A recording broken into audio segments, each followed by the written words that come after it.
welcome everyone to the Spectre podcast. This is podcast number 5, and we're welcoming Stephen Galloni and Stephen Kirkwood from Skapade. We've also got Matt and Nana. Hello. Say hello. All right. And so we're just going to have a bit of a chat, find out a bit about you guys and what you're up to. So Skapade is music. Well, you make music. You're producers. Mm-hmm. You teach people to make music. You work a lot with schools and with young people. Just tell us a bit about what you do. So yeah, Skapade, it's a brand built off the back of music. I've started it with the idea of providing something that wasn't there for me growing up as an aspiring young artist. Post-industrial revolution, there was not a lot of opportunities there for someone wanting to get into the creative industries. Yeah. It's very much get a trade and get on with it, And I did get a trade when I was a joiner. 5.5 years of my time into that, but you go down that route, get the trade, and that's just the way it's always been, Yeah. But there was no really any support for what I was really wanting to do, which was produce music and make some sort of an impact. So I set out to create a space. I had an idea of a space for years, as Stephen will tell you as well, and it was always being visualised. And then push came to the shove and I had to get out of my bedroom, because if you really want to take yourself seriously, you sometimes got to change that environment to suit that. So went on the hunt, exhausted my contacts and found a little studio room, probably about a quarter the size of this, in an old rundown warehouse. Great wee space it was though. Inside it was, it was amazing. Unfortunately outside was a mess. It was like the roof was gone. It was just old asbestos. Industrial park. Oh, good. So I was in there for 6 months. It was great. And then one day I came in, it was all flooded. And at that point, I thought, right, this needs to change. We need to get somewhere else. Well, we nearly lost the gear. Nearly, but I'd propped it up instinctively. Yeah. Don't know how, but I'd saved all the stuff. So, and at that point, Stephen was, we've been best mates for years. So the trust has always been there. I've always been really close. Stephen was kind of helping as much as he could, and then once the place flooded, I had my eyes on another little studio space, which is what we're in just now. It was an old radio station building. At that point I thought, there's no way we can get in there, it's like they're going to be charging fortunes, I'm just this wee sole trader guy, but I went and met the guy, and he was asking for like a ridiculous amount a month. And what I said to him was, look, you've not had anyone in here, it's been sitting vacant, the radio station's moved out, it's purpose built for us, can you do me a deal for a year? So after a while the guy said yes, and I signed the contract for a year, and that was it. I had no money, I had enough money to pay for the month. But that way, instinctively sometimes you get that gut feeling, you're like, this is right. Yeah, opportunity presents itself, you're like, exactly, absolutely, and take that risk, and it's all about that, isn't it? So I took the risk. The guy just signed it, and then he went away, and I was just left in this big building, absolute shell. Craig, you would have seen it. Nothing in it at all, but just bare rooms, and I'm like, what have I done? How am I going to do this? Luckily I've got somebody like Stephen though, who I phoned. I was like, right, get down here, we need to figure this out. It was pandemonium. I mean, just take from my sort of perspective, I was working full time in a call centre at the actual time when we moved in there. Once again, finding myself in a job I despised, to put it lightly, and it was one of those ones that I never went the traditional route of getting a trade. I was more like, I have no idea why I'm here on this earth, I just want to present or make people laugh, and quite a bubbly sort of character. So I was always trying to pursue things like that, but always finding myself like in a college course, like, this is shit, I'm going to move on to something else now. I never really found myself longer than a year in any one thing. Then I started, me and Stephen were friends way before the business had started, so as Stephen said, the trust was there, the friendship was there. We were jamming a lot. I like writing lyrics, things like that. I'm not an official musician as it is, so I'm kind of just help out where I can. Neither am I. Of course. Depends how you define official. Yeah, I suppose. Very true. So, I guess me and Stephen got on well because I like being musical and he liked being musical. And it was really funny the way we met, just to take it back again. It was like I had a group of friends, he had a group of friends. Stephen was the year above me in school. We never actually knew each other in school. As you do, you know, I wouldn't hang about with the fourth years, I mean. And then from there, it was kind of through mutual friends that kept saying, like, you two need to meet, and then he was hearing, like, you need to meet Big Gal, and then people were saying, you need to meet Stephen, and then that was it. We really, really did just click, and it was a really brotherly bond, if you like. That's right, and the wee story though, when we first got together, Aye. that first night, Yeah. where I was out on the sauce, remember? Yeah, so they were going to get you the now. So Stephen was out pretty drunk one night, and this is like I think we'd met once, and as I say, we'd clicked really well, and like Stephen had a guitar out, and I was making up lyrics, and we were ridiculous songs, we were like 18, 19, and that weekend he messaged me and he was just like, mate, I love you, mate, you know, when you're full of the baby.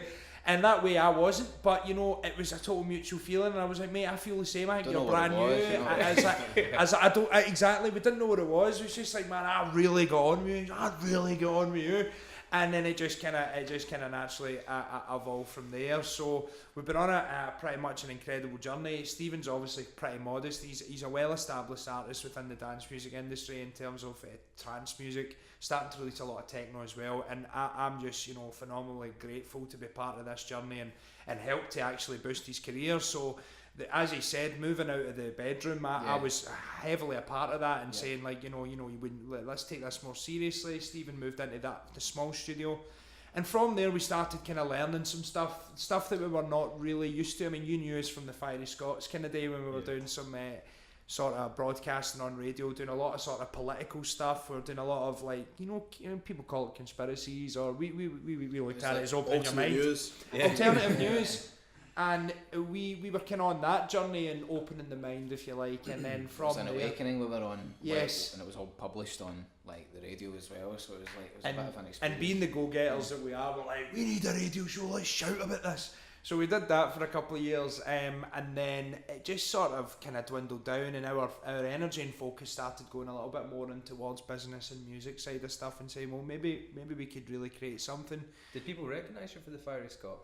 Yeah, sometimes it's quite funny. Some people do, like, we'll go to the odd event, like, especially if we go to any alternative sort of events, or whatever, you know, and then people may say, oh, you those guys, or maybe somebody will say, and then they'll at least heard the show. Because it was broadcasted all throughout Glasgow as well, you know, so it was on Pulse FM in Barhead. It's quite an interesting one, because it was always live, it was always on FM, so you'd get people texting in like, I've just been flicking through the radio and I've heard you talking about this stuff. I've had to pull the car over. I'm hooked. Because we're talking about space, and like we're floating this ball and astrophysics, like, you know, and like just nuts stuff you would never expect on FM radio on a Sunday night. You know? So, you know, so it naturally kind of just evolved from there, and then it was just working late nights in the studio. And then I found myself at one point where Stephen was just gone self-employed, was doing the music full time. He had only a few clients at the time, enough to get by, to get him out of the job that he was hating as well. And I found myself in the studio till like 2 and 3 in the morning every single night, trying to come up with ideas. We had the whiteboard out, we were talking about selling techniques and all this sort of stuff. Loving it though, like, loving it. Up to like 2, 3 in the morning most nights, just like enthused by this new wave of energy, you know? And this new sort of path. And the thing is though, is like, I was getting up at then 6, half 6 to go to the call centre, like absolutely knackered. Like, so my head was in the studio now, and I'm on the train. Stephen gave me a Richard Branson book, like, you know, start reading this sort of stuff, and you know, we're on that sort of journey. So I'm reading that in the train to walk into a call centre where I'm working 9 to 5, and I'm like, right, you know, Branson, mate, you've killed me here. So I'm like, I need to get out of this. So I mean, I guess it was just, we'd moved into the new studio, a few months had went by, the same sort of rhetoric going on and on like that, and then I basically said, look, I'm going to hand my notice in. That's right. I said to Stephen, look, if you can cover £200 a month for me, that's all I'm looking for, and we'll try and make more on top of that. That was like the bare bones of what he needed to make a jump, and I was like, do you know what? It's happening. Let's just do this. You know, we'll see what I take it month to month. We'll eat loaves of bread. We'll drink water, and we'll just persevere, man. Do you know what I mean?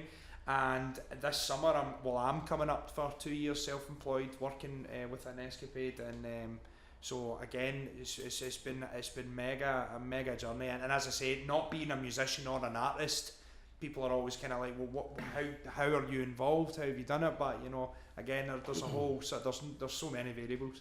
So taking that step, I think is really important. I too worked in a call centre and I hated my existence. Yeah. And just one day I was like, can't do this anymore. I need to do what I want to do. And that's what led me down the path. So what would you say to people that are maybe thinking about pursuing what it is that they're passionate about, but are in that similar position where they have a job or maybe they're doing something just because they found themselves in that position? I guess my bit of advice for them is like they've really got to want it. You know, there's one thing saying it, and then there's another thing actually going out and doing it and doing the hard stuff. You know, Stephen's a testament to that because he'd already been doing it.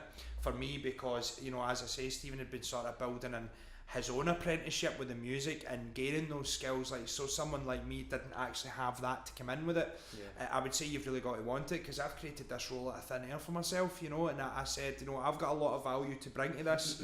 And so you just, first off, you have to identify what your value is in terms of what you're bringing. And you just need to be confident and take the risk. And you know, if the first thing that you're looking for is money, then you know you're in the wrong thing. You know. But that's like the definition of like entrepreneurship, right? Yeah, it's like finding value out of something. Yes. Like trying to find your place. There's a few variables. You know, you've got to do something that you're good at. Yeah. And then combine that with something that actually makes money as well. Yes. Do you know what I mean? You've got to it's a tricky it's a fine situation. Balance. You know, it's like I couldn't just start now and go, I want to be a pro golfer. Yeah. I might love it, but I might not actually have that variable there. Yeah, absolutely. Do you know what I mean? So it's like, the way, a bit of advice just on that one would be like, you know, what would you be doing if you had all the money in the world? Do you know what I mean? If it's something that's within your actual skill set, go do and that. if there's a way of creating a business off the back of that, then that's maybe a starting point.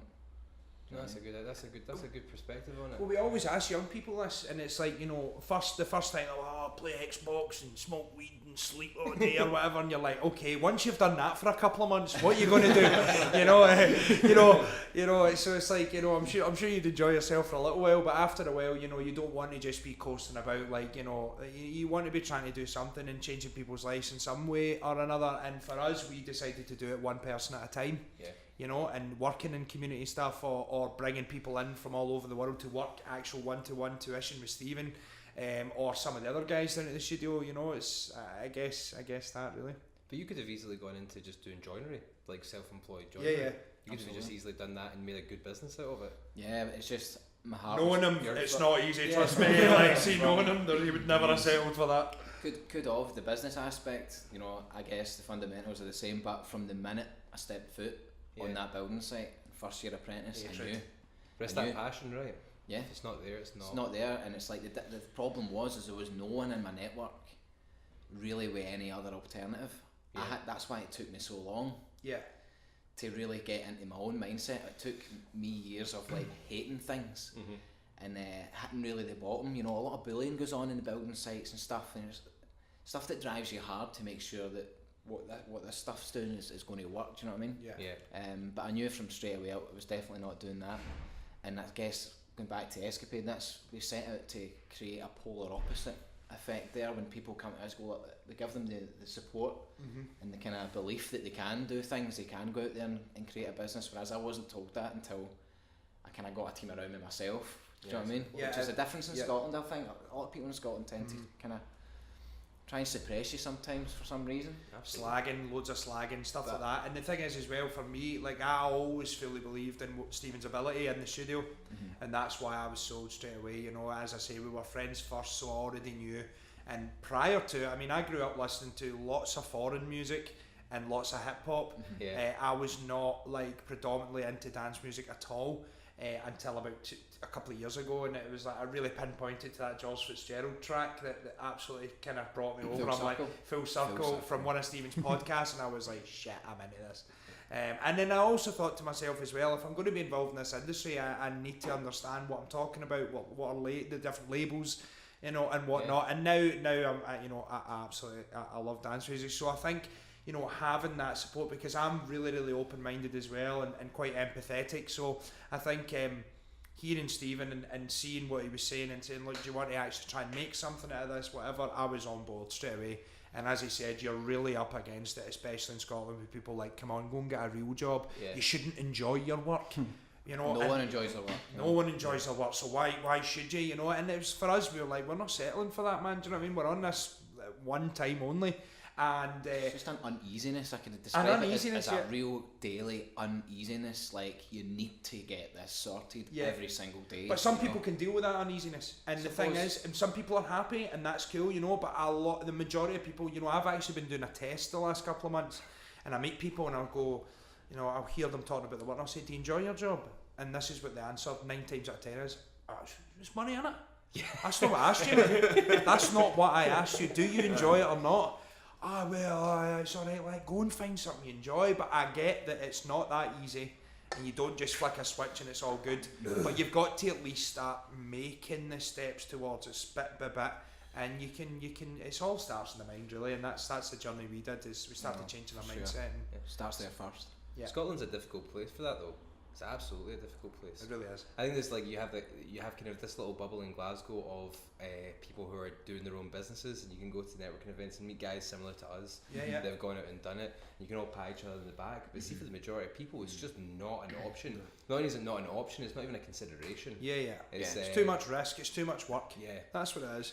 We very much like a society of community-wise in terms of Scotland, we look at it as you go to university and get a job. If you don't go to university and you go to college, you're probably fucked. But if you don't go to college, you're even more fucked. But you just try and figure something out. What's funny about that is that our college lecturers were really disparaging about working in the creative industries up here. They're like, you've got to go to Manchester, you've got to go to London, there's nothing up here for you, you're wasting your time. Yeah, in terms of generic jobs. Yeah. That was the reason why we started. That's why we started this business out of abject fear that we wouldn't get a job in Glasgow, and what turns out is that there's so much work if you're doing good work. Yeah, you know, if all comes back down to you're that. dedicated to it. It's crazy, isn't it? Yeah. And you came all the way here for it. Yeah, pretty much. Like, I dropped out of uni and then moved to Glasgow so that I could get away from my parents. And then went through college, got a job, didn't really like that job that much, and was like, fuck it, start a business. Yeah. It's like doing freelance work, meeting different people, and then, as you say, just something that spark hits and you're like, I can totally do this. Mm-hmm. Yeah. I don't need someone to pass me work. I can go out, I can meet people, I can do all the things that need to be done. Yeah. It's a liberating feeling. Yeah, it's absolutely insane. It feels like stepping into that red pill moment in the Matrix. You're like, red or blue, man. Why is everybody doing things they don't want to do? Yeah, I don't think I could go back and get a job now. There's a fucking house of cards out there. Like, the more that you're self-employed, the more you realise that the other businesses have no more of a grasp on like a solid employment status than you do. So all these other businesses, they're shaky. It's just they're getting by. Is, if anything, we've got an advantage because we're flexible. Absolutely, we can move. You can get out of the office. We don't have big departments. No, that take ages to get a decision through. If there's something there, we're on a computer and it's acted upon. Do you know what I mean? Yeah. That's what all businesses. That's an important that's point, the actually. environment that we're in just now. It's a case of like reaction. You know, you're on it. Yeah. It's so much better. There's only so many people in the world that are actually switched on, and if you can connect with the right ones, then everything just happens. There's enough pie for us all. Exactly. Absolutely. Yeah. And there's people out there trying to keep themselves to themselves, and the ones that are actually engaging are the ones that are going the distance. Yeah. How do you find it in Scotland in terms of collaborations? Do you find that people are quite open to collaborations? Yeah, yes and no. Yeah. Again, it depends. You know, we collaborate now with a lot of great people. You know, like yourselves and stuff like this. You know, it happens a lot with different club nights and artists.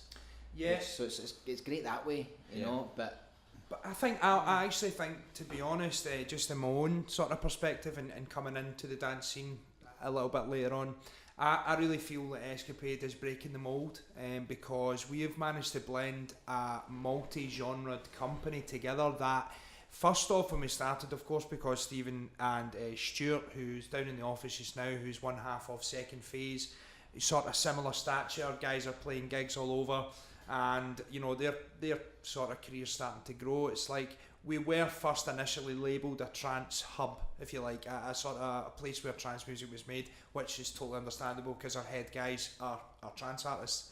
However, what we've managed to do now so Stephen's got an alias as well, Stefan Woods, who releases lots of cool dirty techno, and we're starting to make some cool waves there as well. We've also got some young guys like Jack Saravant there, Craig Hughes, some of the other guys as well that are coming up, who are tech house, techno.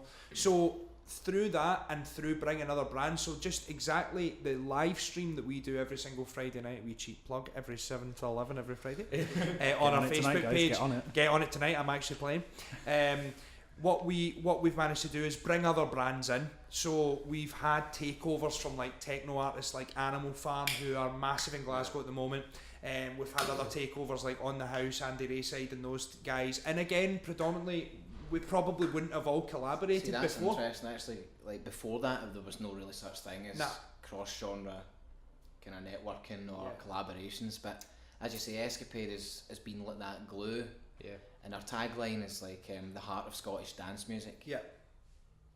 So it's like it's all electronic dance music at the end of the day. Yeah. And it's really the reason that is the ethos is because we're just all into different types of music as Always mates. have been, Always have been. And you know, as I say, like, I came up through listening to hip hop, this and that. So straight away, you know, you've got that. Stephen's into his right proggy, dark. But it's every spectrum, you know. So it's like.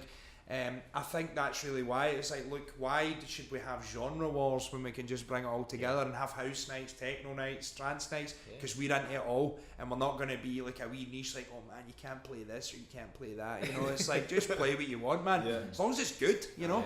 Well, there's no point being pretentious. If the folk are dancing, the folk are dancing. And there's lots of that in Scotland, though, pretentious. And I say in Scotland, there's lots of that just in the music scene. So it's actually really refreshing to see that people are starting to buy into brands and starting to say, well, do you know what, actually, I don't mind a wee bit of trance at the end of the night. Yeah, it's starting to happen. You can know, see it. yeah, well, they are. And the techno scene's starting to go kind of melodic that way. So I don't know if you guys follow much of that, what's going on, but a lot of the big techno labels like Drum Code and whatever, they're releasing tracks that are like full-on trance melodic breakdowns. Yeah. And then the big trance labels like Subculture and Carnage and all of that, they're releasing like banging techno. So we're in a crazy, strange place when it comes to the music. It's like everything's. But it leaves you in a good position because Stephen really sits in the middle of that sound.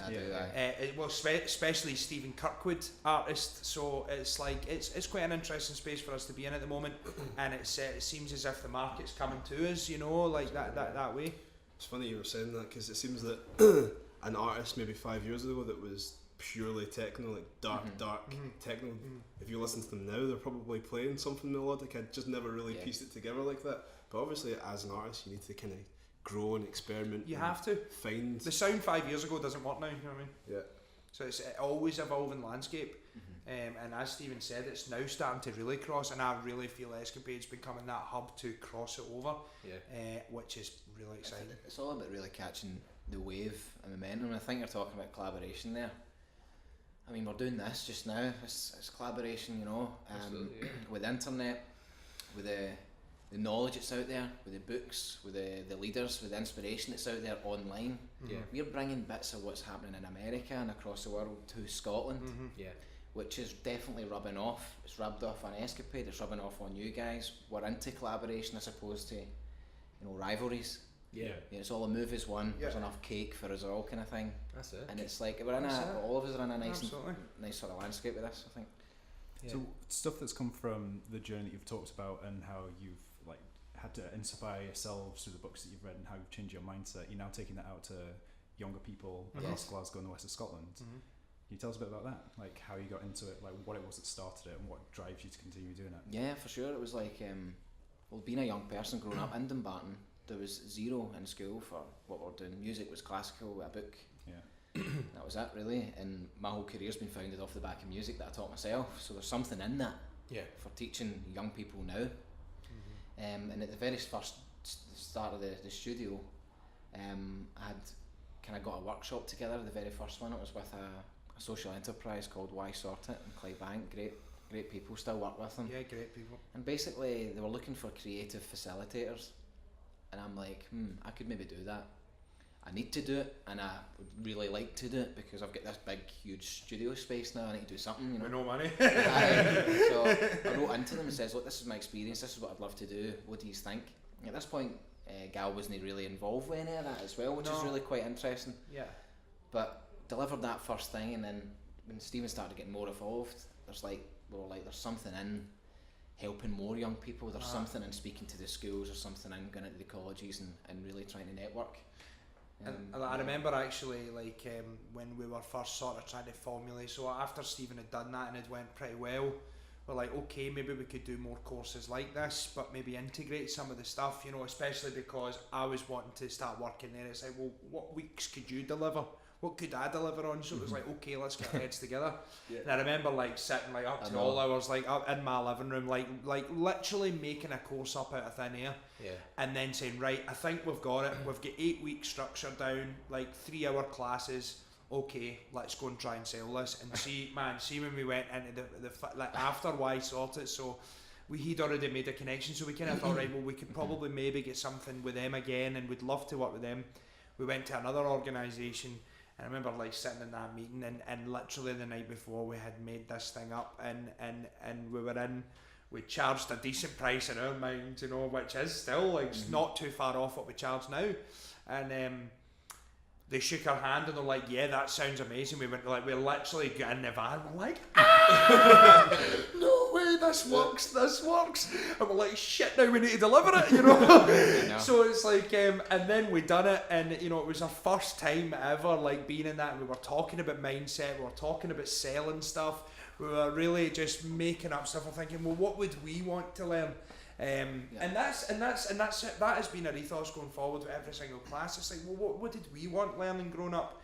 And that's what makes us so flexible, because we cover things, you know, from marketing to mindset to music production to DJ lessons, to, you know, loads of other events management, you know, loads of things in there, and then even stuff sometimes on selling and sales. We've done things on like cold calling. Yeah. Because like, I mean, when in school would you ever get taught anything about that, or like how to handle yourself on the phone? And young people, they never just totally glued to their phones, so they just might want as to well send emails. Well, avoid, I call it all. Yes. Exactly. Don't let the other phone rings like that. Yeah. I'll text them back. I used to go to a girl that when her phone rang, it was like she was afraid of it, like angry at it, that it was someone wants to talk to me. Like, yeah. That's what it's for. that's what it's like. But kids don't like. Kids don't. It's like a goddamn old man. Kids these days. These kids are. It's not the kids' fault. It's just the education system just That's doesn't teach people how to be people. Yeah. Like or like as a general human being, but in the workplace, no goddamn idea. That's it, and it's all relationships. That's it, Everything comes down to relationships, all of it, and there was none of that being taught in the schools as far as we could see now. I mean, not taking anything away from great teachers out there who are trying. There's good ones, Absolutely. And we work with some great teachers. Definitely. But there was fundamental holes in the educational system that we felt we could plug. Yeah. And that's what happened. You know, we went in there, well, they need to build on relationships, they need to get mindset, you need to get out of this negativity, you know. And one thing you always say, which I quite like, is that like, you take an American young person and they're quick enough to tell you everything they're great at. Yeah. But you take one here and they'll tell you everything they're bad at. Yeah.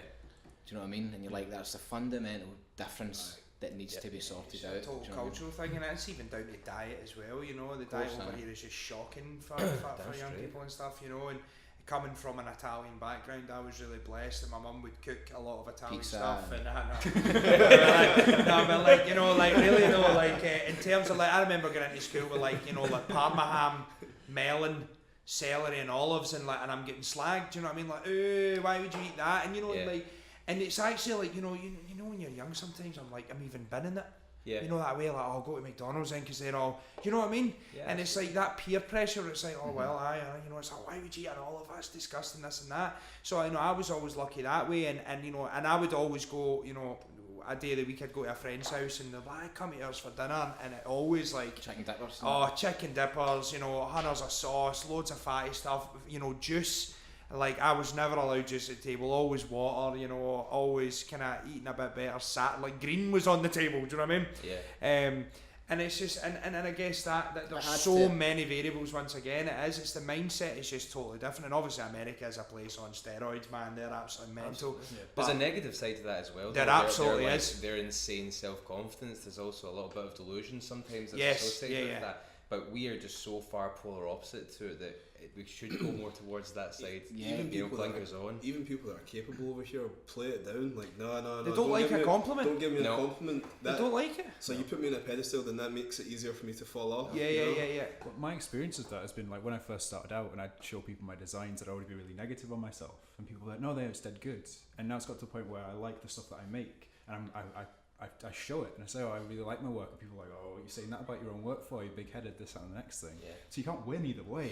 But if you don't like the stuff you do, they bring you down. If you like the stuff you do, you bring you down. That's very true. Even giving compliments for I don't know, maybe it's just me, but I find that even giving compliments, you know that the person doesn't know how to receive it. Yeah. And you don't know how you're like what to say after you've said it. Because I remember when I spoke to Craig, I think it was actually last week. We're out on the sauce, absolutely shit-faced, and I said to him, you know what?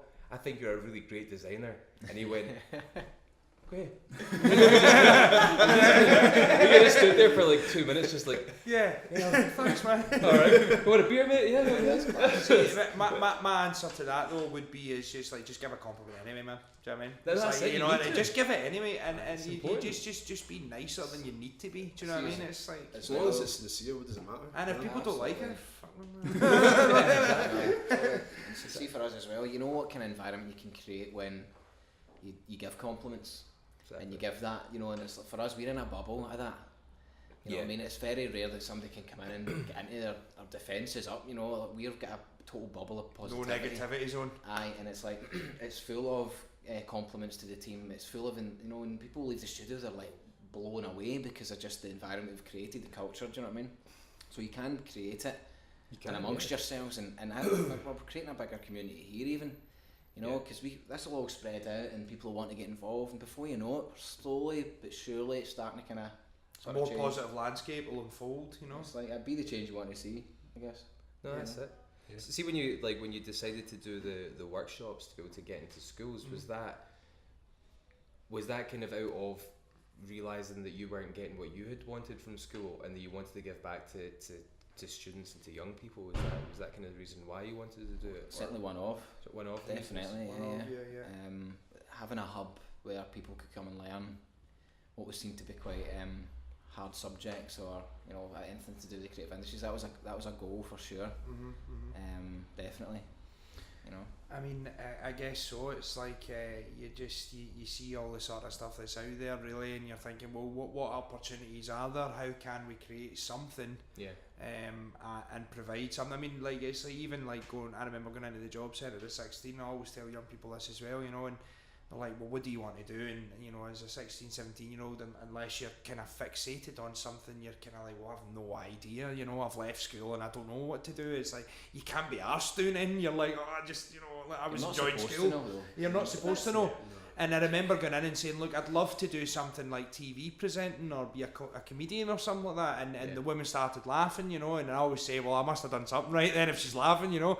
And she was just like, you know, that's not a real job though, you know, you'll need to maybe find something more concrete. Now, see, to be honest, I understand why she said that, I really do. But I feel that if I was someone who was maybe a bit less confident or was very easily shakeable off my own belief system, then I'd be like, oh, do you know what, you're right. And, oh, I might just go and get a job. I'll never be that, you know. All it can take is just that one thing, that one positive sentence, or negative. Yeah, that can just absolutely shatter you, depending on your own mind when you're young, especially young. That should never happen, in my opinion. You know, like careers advisors say, no, you can't do that. Yeah. It's like that could be enough to just send them, you know, away. You know what I mean? The potential could be there. I've always thought about that because surely you would just show them if you knew what the path was. So like, let's say you want to become a designer, fair enough, this is the path you're going to have to take, and then let them make the decision on that. Don't tell them it's going to be difficult or straight off the bat, you know. Just say, alright, well, to do that, these are the things you're going to need to think about. Is that because they're unhappy though? Yeah, definitely, 100%. Well, they don't know. Or they don't know, They don't know anyone who's gone out and done it. Like a lecture, no disrespect to teachers, but like about probably 78% of all teaching staff in primary and secondary schools have gone high school, university, school. Yeah. So they've not, like their network is teachers, their friends are teachers, maybe their husbands, their wives are not, but that's what they know. So the career paths for them are like, why would they tell you something else? Like what else would they tell you? Which again, that's another reason why we do what we're doing. Exactly, because like we are that alternative, you know. Schools are like right into what we're doing because we come in there with all of that, and like we can help the teachers out, and where maybe they don't know about certain subjects or certain mindset states or whatever. That's where we come in and go, do you know what, we can actually attach ourselves to the schooling system and help you out and do what we're good at and you do what you're good at, and overall hopefully it will kind of benefit the whole area. Do you know what I mean? I think it's the people that you know and like your social environment. Like everyone in my primary school and my high school, I don't get me wrong, I was a good school, but everybody wanted to be a doctor or a lawyer or an engineer. That was it. That's what you were going to do. And I fell into the engineering category because I was better at maths and physics than I was at all the other subjects. But where the hell did I get the idea that I wanted to be a fucking engineer? I know. Like, where did I get that idea? Where did I think that was the right thing for me to do? And I could quite easily have fallen into that path and, totally got a house and had a car and kids, and that was that. Done. Game over. Well, Again, if that's your thing, cool. If that's your thing, absolutely do it. But it's not I know it's not my thing now, but that's what school and primary school led me to. It didn't lead me to this. It did. It's designed like that, Absolutely. And it's still lingering from back in the day where everything was so much more simple. And it was like that blueprint of life. It was happening, for how long? I don't know, hundreds of years, I guess. And it's only now it's starting to change. So we're in the middle of it. We're in the middle of the change. When you think about it, it's certainly a good place to be, I think, now. You're working with other organisations, like you were saying earlier on that you're working with Young Enterprise Scotland. Yeah. So we do some stuff with them. Yeah, we work with loads of social enterprises all over Scotland, really. Princess Trust as well. Princess Trust as well. Yeah, we're partners with them. Do some good work with them. They're an amazing organisation as well. They helped me at the start. Did they? Yeah. When I say there was like not a lot of help, they were one of the kind of organisations that could help. I got a loan from them, soft loan it's called, because like it's the kind of cheapest money you'll get at that point. It's not like a bank loan, A hard really loan. Yeah. Never pay it back. It's a soft loan. So they help you. They give you support. And Claire, who's in our team now, actually, so I met her through the Princess Trust. She was a business advisor, and she's now part of the Skapade team as well. Aye. So. They were great organisation. Young Enterprise. You still get mentored as well from some of the guys in Princess Trust as well. Just massively helpful. Like really ground shaking meetings every single time we meet him. Scott, he's been our mentor, our guardian angel, if you like, over the last 2 years. Who just really knows how to set us straight sometimes, or we'll come at him with our new ideas and our new direction for the business. Scott's just got such a great way of navigating through that and getting the best out of us, really. And to be honest, we all leave the meeting absolutely buzzed, just like ready to absolutely fucking smash that. So it's really great. So that would be a bit of advice for anyone out there: is get yourself a mentor. It makes a huge difference. If you have somebody that can be impartial and just kind of help you along that route. Tell you you're talking shite when you're talking shite. Yeah, absolutely. Pretty much. Absolutely. Yeah, it's hugely important. But through the Princess Trust, you also got to meet Nicola Sturgeon. Yes. We did, aye. That was quite big, wasn't it? Yeah. Just got a random phone call, like First Minister's coming. We've been doing great work together. We'd like you to be part of that. Would you mind coming along, showcasing what you've done with the Trust and your general vibe to do with changing education in Scotland? Yeah. And we were like, is there some high-pitched screaming in the office that day? Aye. What, because obviously, like, you'll probably touch on it, like, we also get the opportunity to meet Prince Charles. And what one was first? Was it Charlie Prince Boy? Charles, aye. Charlie Boy. So Charlie Boy was actually first, and that was when we were getting mental, man. We're like, what? But by Sturgeon, you were Sturgeon. No. It's do you know what it was? It was just like we got a phone call or a message basically saying, look, there's some big stuff coming. You have been selected out of 3 businesses in the whole of Scotland to showcase your work to the Prince. So that already in itself, within our first year, pretty much, we're like, Jesus Christ, we've been selected. And then a few weeks after that, then it was another eureka moment. We were like, oh my God, now we're going to be meeting Nicola Sturgeon, and that was off the back of our Princess Trust programme. Yeah, and like she's programmes, aye. See as well, just a side note, see when you work together every single day, you get your own language on the go. We've got our own language. Like, why would you happen to use? You know what I mean? Yeah. We just make noises at each Aye. other. That's that. Okay, I've got that edit coming now. It gets that way, man. But aye, Nicola. So it was like she's brand new, really, really sound, and just sitting talking to her like this for about 20 minutes about education and what we're doing and what she's doing and how we're tying it in and stuff. I actually sent her something. Today, I actually sent her a wee. So I brought a brochure along for you. centre that. Which we of course used her on the front cover, and I sent her that today. But one of the things that we're showcasing her work and this and that. But some people may have seen like the picture that we took with her went totally viral, and it was like over 3.5 million hits on the picture, and like platforms like Boiler Room and Vice News have actually shared it. It was Thump, which is like a sister of Vice, and funnily enough they photoshopped us out of it. But you know, hey, all press is good press. And they were basically saying, "Oh, Nicola's done our first Boiler Room set and all that," and it was our picture, you know. So that obviously was amazing for us as well, like just being a part of that. And actually, once we done it, we raced back down to Dumbarton after we had the pictures, and it was like a BBC newsroom, man. It's like we had to get press release done and stuff. We were on the phone to about 5 people at the same time, all collaborating on this press release. How do we put this out? BBC, STV, everyone was champing our door wanting some sort of statement on what actually went on. It was the first time we actually had to do that, so it was like literally like BBC. Newsroom, and we were buzzing, and then we put it out, and then it was just like, you know, the likes and all that were flooding in, and we're like, Christ, we've done well with this one. And we leaked it out on Twitter first, you know, the picture with her behind the decks, and then from there it just went wild. It's funny how viral stuff works. It's a really crazy thing that's going on nowadays in business and in real life, I guess, you know. And the thing is as well, it's see for us, you know, like just again the journey we've been on, it's such a polar opposite to meet Prince Charles and Nicola Sturgeon, and I think it really confused a lot of people, you know, because especially coming from the fiery Scots, you know, and where we were very sort of, you know, politically engaged, but now, you know, there's a sort of understanding that you've got to play the game, you know, and if you want to make a change, you're not going to do it just by shouting and being angry. You've got to make actual change. You've got to conform to something that's there to then make the change within. Was the kind of conclusion there.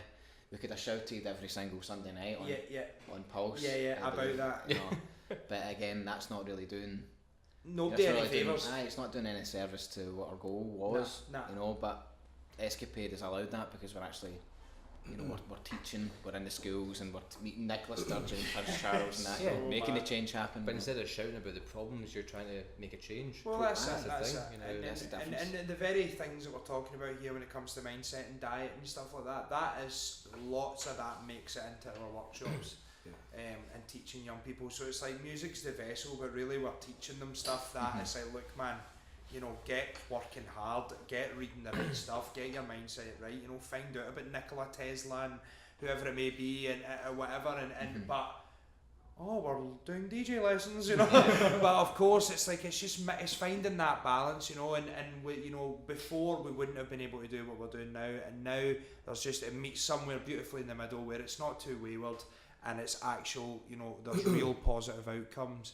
And positive outcomes in the sense of direction towards how to actually get into the creative industries and get a job in it, or create a job in it.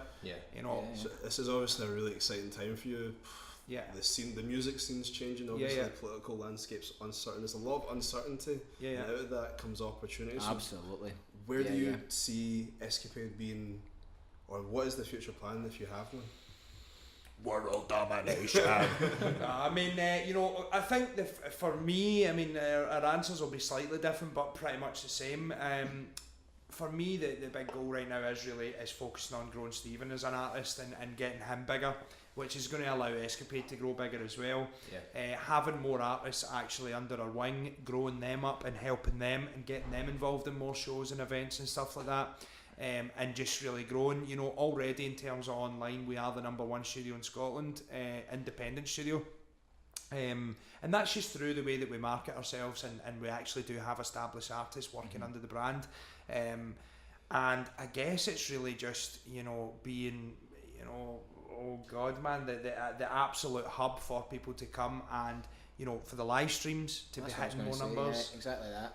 It's like we want to create an institution. Kind of legacy, if you like, you know, and it's basically what we're doing now, only just benefiting more people, becoming that pillar of, you know, that hub of, you know, creativity and education, you know, through our events and through all our different kind of services. And it's still at the very kind of infancy of it. You know, not far into the journey at all. I feel we've just scratched the surface, to be honest. So it's doing more of what we're doing. impacting more young people in a positive way. It's going to certainly continue. Yep. And just really building the brand. Does the dream exist in Scotland? Is that where you want to keep it? Or you want to grow this as a Scotland like primarily business, or do you want to take it international? So right now it is international. Already, we have clients fly in from Germany, from Australia, Canada, and all of that. So we're already benefiting people across the world. But in terms of like Scotland, of course, what like kind of positively dominate that market there. It's been like the go-to place, the go-to hub. For sure, but learning about the creative industries as well, and getting involved in music and signing to labels, things like that, absolutely, like that's one of the goals. But as Stephen said, like we're already reaching an international market. A lot of what we want to do going forward is take what we're doing online. Yes. And which, because again, the goal for us is really travelling, having a job that enables us to operate anywhere in the world.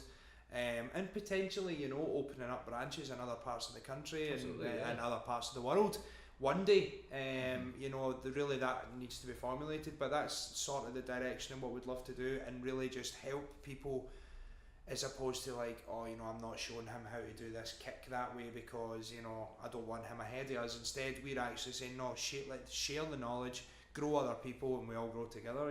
So that's sort of a large nutshell of I liked what you're saying there though. It's like the landscapes are really changing just now. It's on with the politics, it's up in the air just now. Yeah, straight up. People are starting businesses, things are changing, so it's a good place to be in, and definitely want to establish ourselves as like one of the first, the first people to jump into this new landscape and grab the bull by the horns and actually go, do you know what, this is happening in this country, this is actually moving and we're collaborating. And that's it. We're setting the precedent for everyone, almost. Have you found it being starting business? I've found that since I started doing this, since I started to be self-employed, that my perception of everything has changed drastically. Like in comparison to my friends who, when we speak about politics, we speak about general culture and society, they have this kind of negative perspective on it. It's like they all work for big companies and they have this kind of like perception of it's all going to shit, everything's going downhill. I have a different perspective on it, which is very much like the opportunities there. You have to look at it. You have to totally change your mindset. That's the difference between us in this room, though. That's the first thing you need to look at. You need to look at your mindset before you even kick a ball. You need to get that right first. You've got to become an opportunist. You've got to be optimistic in every encounter. You've got to, man, and band with people that also feel like that, and it makes a big difference. Definitely. So both of you are doing your own independent things though, right? You both have different things that you do. You're a comedian. Well, I mean, it's that at one point. It's really, to be honest, it's more, it's a really joint thing where like we're totally joined at the hip, man, like pure old married couple, it's not something I've fully put all my eggs into. I've done some stand-up. I've done, the Glasgow Stand, the Shed, the State Bar, and I've done the stand a good few times, and not really ventured out more of that. I've did some extra work, I've did some student films, things like that, nothing too concrete. It's not really, more my focus now is really sort of being an online comedian, if you like, or putting out videos, trying to motivate people in a sense. But to be honest, this is something we've been talking about recently, like, figuring out solidly my thing. My thing right now is Skapade. That is who I am as well. So that's what I'm driving towards. I think an interesting one. We're looking at it these days. It's like you've got a kind of company or a network or whatever, but within that is all the individuals. Yeah. And the way I look at it, it's just like I'd much rather be on my own journey, but with a group of people I love being round. Yeah. And everyone's got their own individual traits and things that they're great at, but we all move as a unit. We all help each other. We all help with graphic design. We all help with publishing and posting and this, that and the other, and I think that's really important. It's like we've all got our individual things. I'm DJ, producer, but I run the company. Gal, big, larger than life character, motivator. We work really well together. We're our own individuals within the framework, within the company. Do you know what I mean? And because of that, it's given us just so much leverage as a brand, because we're putting everything into it. And we bring those strengths to the table. So like mostly I'll focus on going out and doing the presentations and talks and things like that. and really being the spokesperson to try and bring people in and sell what it is we're doing. And I say sell generally, not like, you know, physical sales, like, you know, sell what we're doing and the sort of belief and the ethos of what we're trying to achieve. But, you know, absolutely, like, the guys all push me, we all push each other, and it's really just, at the moment, the main focus is building this company.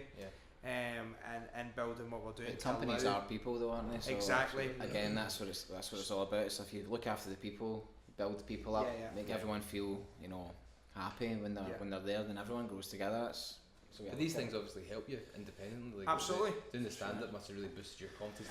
Well, people and it has. I mean, to be honest, I'm so thankful because the last stand-up I done there, it never went too well. I semi flopped, and I mean, I shat myself, to put it the proper terminology. And I just it's just so good for thickening up your skin, because now I do. You know, as I say, I walked in 2 seconds, guys. I'm going to do my Instagram story. I'm walking about the streets. I'm doing it. People looking at me. I'm like, I don't care, you know, because if you can make it, and no, don't get me wrong, most of my other gigs have went pretty well. So it's like, if you can make a Glasgow crowd laugh, then you know you can do anything, man. Do you know what I mean? So that's certainly a source of my confidence in that when it comes to presenting and going to do school talks. Or, I mean, it's like we were talking earlier about, you know, conventional learning and education and work and stuff. I mean, I have never stepped foot in university other than going to see my sister graduate or my ex-bird graduate or whatever, and there I'm doing a talk at Glasgow University Business Entrepreneurs, and I'm like, how is this even happening? Like, you know, I never even went to university, and they're asking me to come and do a talk. But there's a good lesson in that though. Great lesson. Like, much more important to just get out there, do it, and prove to the world. Before, you don't even need any bits of paper. It's all about experience. It's like, you know, the proof's there. And really, as I say, for me, I try and get involved as much musically as I can, and I've helped Stephen with his projects over the years, you know, whether it be a wee melody idea or take something out or try this or putting vocals in. I'll always love a bit of singing or a bit of rapping or trying to get something in there. So that's certainly where I am with that. But, you know, as I say, it's like, it's our little baby really, so it's like we're just nourishing that, you know what I mean? And Stephen, you have a trance night, right? I used to. Used to. Yeah, that was my first venture into business and entertainment, really. Yeah. I started when I was 17. Okay, shit, that was young. I was very young, wasn't even legally allowed in the club. That was all about, you know, Did they thought he was 18? Did they let you have a beer? Phoning up. Well, they thought I was 18. So I was giving it, so what drinks promos should we get on and all that? All my mates were coming in like, I'm on. Cider! Bucky! Oh, I know I will. That's how it went. Just beer, mate. But, you know, again, so I was doing my whole joinery thing, but parallel to that, I was just grafting. When I finished the building sites I was on my music. I was running nights from that young. Yeah. So I'd always been in about business, always, you know, as far back as I can remember. So I done essentially 2 apprenticeships. Okay. One, my own stuff, DJing, production, and running a business and running a club night, and promoting, branding, marketing, designing my own flyers, booking DJs, making itineraries, booking flights. All of that stuff was happening while I was doing my joinery. So was it busy? It was very busy, but I just love it. I'm still like that, you know. That's a long time to be grafting. When did you make? Because you've played abroad, you've played in Europe, you've played obviously in some big venues here as well. Yeah. What was the first gig that you had that you felt like this has totally validated all that graft? Last year at Cream Amnesia in Ibiza. Yeah, that is serious. Because I've done loads of gigs up and down the UK and stuff, and they're good. I do enjoy them, really enjoy them. But the one at Cream holds a special place in my heart. I've actually got a Cream tattoo on my ankle that I got when I was 18. Okay. And it's the only tattoo I've got, but I got it after I was at Amnesia when I was younger, at 18. Probably out your nut. It was the next day. Probably hadn't slept. But went and I was just like, I want to get and go get that tattoo. There's something happening there in that club. I don't know. I just wanted to mark it. You've seen it in movies as well, man. Well, it's all gone Pete Tong. Was one of the films that got me really G'd up to do something in this. Perry and all that. Kevin and Perry. Freddie Perry. I've not seen that movie in years. Yeah, It's a it's good movie. excellent. It's such a It's good brilliant. movie. It's absolutely brilliant. So Hey Fred, that's the sequel I was talking about. Fred and Perry. Kevin didn't make it home. Oh man. Still wandering up the strip line. I know, I've been there a few times. So at 18, went over there, went into the club, had an unbelievable experience, just unreal. Got a tattoo, had the tattoo ever since, and while I went back with that inspiration with the tattoo on, and just kept grafting, kept grinding at it. Played some amazing gigs in between then, but if there was one particular gig that validated the insane amount of effort, I'd say last year standing there with the guy you see in the films with the big long hair who does all the sound and lights with an absolute packed out Amnesia, and I'm there and I'm manning the controls, you know, and it's just like, this is what it's been for, you know, this is an incredible moment, do you know what I mean? Yeah. And I'd say that one just straight away in my mind, and the good thing is I'm going back to do it this year. Yeah. Class. But the This difference time we're on is, the When are you flyer. going? when When are you going? 29th of June I'm playing. Alright. But I'm the going in difference is, September, man. So I was, Man. Oh man, Gutted. next year, right? aye, right, we'll sort that Yeah, out, we'll make right? it. We'll make sure we're there for that. Definitely. I've never been. I've never been. Oh, Same, man. first time for me too. Never- Next this year. is your first time Yeah, there. Do it next year. Where were we at there? Well, I'm just but caught up in basically, it. the most of you. You were saying you're Yeah, going back Amnesia. this year and you were telling Oh, so us about it. back this year. But the best thing about that is we're taking full team. All us are going. 14 of us from Skapade are going. 14 people. Yeah. In an 18-man villa. With You got an 18-man villa. Yes. Sick. And no, but see Yes. the highlight for me though, like I would say the highlight which validated it for me, as I say, like, because I sort of manage Stephen, if you like, you know, we've kind of just wung it, and I'm like his artist manager at the moment, and it's like we've done a show in Rotterdam, December 10th. And for me, that's probably the highlight. I mean, I guess Amnesia will be another ball game, but for me, like being up on the stage, he was opening up, and it was like 3,000-4,000 people, you know, as they were sort of dripping in. It was a nailer of a set, absolute belter, and it's like it literally felt as if I played the show. You know what I mean? I felt that amazing about it, like. And this is why we work so hard, and it's like, and I know firsthand how hard Stephen works, so it's like to see the result of that. And like a few weeks ago, again, the beauty of having a partnership, you can split up and do different things, you know. So you guys will get you can be 3 different places at one time. I was at this sort of award ceremony with our partners, Why Sort It, which they actually, the course that we run with them actually won an award throughout the whole of Scotland, the Fresh Creations package that they deliver, and we're part of that, so we're really excited about that. I was out at that, I'm all suited and booted, steaming Wednesday night or Thursday night at this event. Stephen's in the studio and he sent me the flyer for Cream Amnesia for this year. Now last year he wasn't on the flyer, this year the name Stephen Kirkwood's there, 29th of June. And to be honest, it's like it just completely lit up my whole night, you know, and I'm like running about showing everybody this flyer and that, and I'm like they're like, yeah, that's great, I seen the announcement. I'm like, no, his name's on the fucking do you know what I mean? Like, you don't understand. You know, so and this is a new one. Is this a new flyer? That's the full line up there, right? So that's the whole season. There we go. We're just looking at the flyer. Nice. Go back above and beyond. Yeah. There's your name now. I know. Oh wow. That one as well. That's the new one. That's class. That's We class. just put that out today there.